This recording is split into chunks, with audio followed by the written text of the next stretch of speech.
Team India বর্তমান সময়ে কিন্তু অনেক বিপদের মধ্যে আছে। সাউথ আফ্রিকার বিরুদ্ধে দ্বিতীয় টেস্ট ম্যাচ যদি ভারতীয় দল হেরে যায় তাহলে কিন্তু টিম ইন্ডিয়ার মান সম্মান ধুলোয় মিশে যাবে।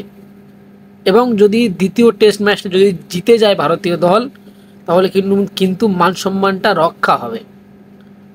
কারণ আপনারা জানেন ইতিমধ্যে যে প্রথম টেস্ট ম্যাচ ইডেন গার্ডেন্সে সাউথ আফ্রিকা ইন্ডিয়াকে হারিয়ে দিয়েছে ঘরের মাঠে।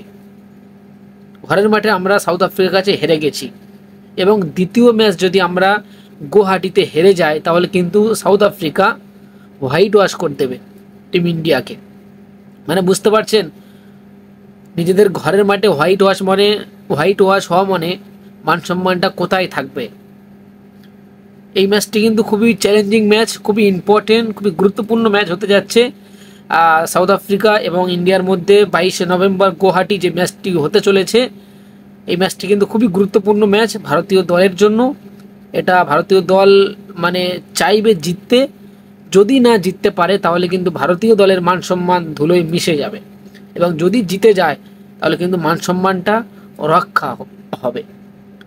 এর আগে কিন্তু আমরা নিউজিল্যান্ডের কাছে ঘরের মাঠে হোয়াইট ওয়াশ হয়েছিলাম 2024 সালে।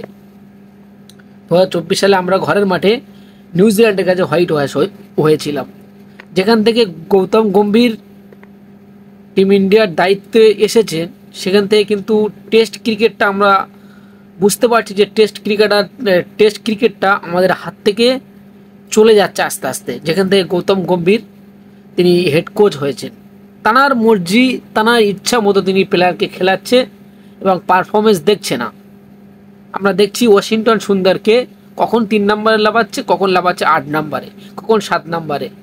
এরকম করলে মানে এখন ব্যাটিং পজিশন ঠিক করতে পারেনি, ম্যাচ জিতবে কি করে।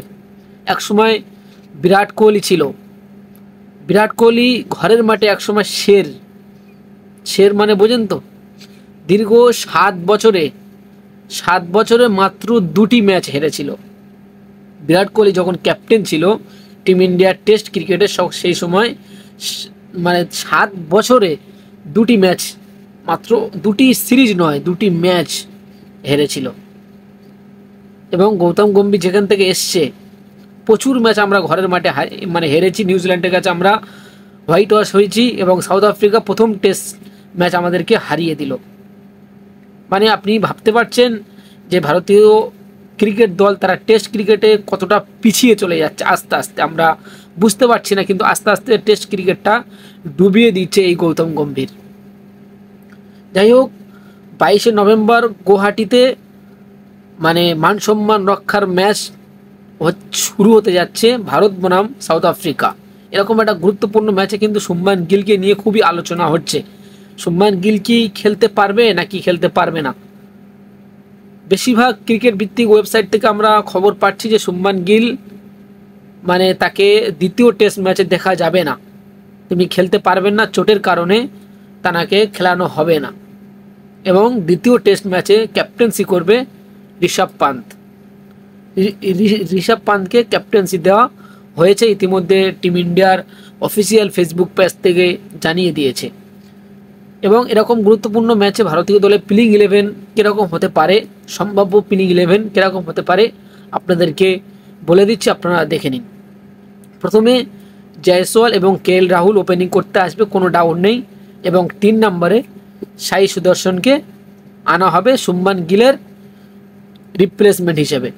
এবং 4 নম্বরে ওয়াশিংটন সুন্দরকে খেলানো হবে এবং 5 নম্বরে ঋষভ পান্থ, 6 নম্বরে রবীন্দ্র জাডেজা এবং 7 নম্বরে আসবে ধ্রুব জুরেল, 8 নম্বরে অক্ষর প্যাটেল, 9 নম্বরে জসপ্রীত বুমরা,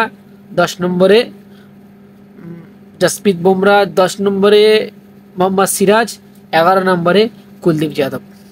এই 11 জন নিয়ে ভারতীয় দল মাঠে নামবে এবং আমি আশা করব ভারতীয় দল এই প্লেইং 11 নিয়ে মানে জিততে পারবে। এতে অনেক প্রতিভাবান ক্রিকেট আছে। জয়সওয়াল ইংল্যান্ডের মাটিতে গিয়ে সেঞ্চুরি করেছে, অস্ট্রেলিয়ার মাটিতে গিয়ে সেঞ্চুরি করেছে, প্রতিভাবান ক্রিকেটার কেএল রাহুল অসাধারণ এক্সপিরিয়েন্স আছে, পারবে ভারতীয় দল সাউথ আফ্রিকাকে হারাতে।